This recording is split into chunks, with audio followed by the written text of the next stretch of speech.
WBP constable main 2022-এর question যে যদি 517 star 324 সংখ্যাটি 3 দ্বারা নিঃশেষে বিভাজ্য একটি সংখ্যা হয় তবে স্টার স্থানে ক্ষুদ্রতম পূর্ণ সংখ্যা কোনটি। তো দেখা যাক কী করে করা যায় অঙ্কটা।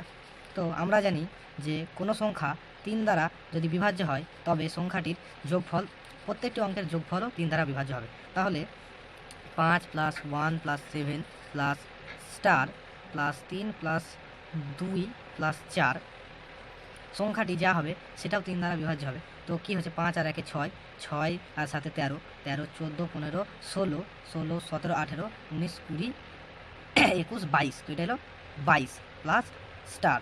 অতএব স্টারের ন্যূনতম কত বসালে, 1 2 3 না 4 বসালে যেটা পাওয়া যায় সেটা 3 দ্বারা বিভাজ্য যায়। তো আমরা জানি 3 7 21, 3 8 24। তো এটা ন্যূনতম 24, মানে ন্যূনতম স্টার ইকুয়াল টু ন্যূনতম যদি 2 বসাই তবে যে সংখ্যাটা আমরা পাচ্ছি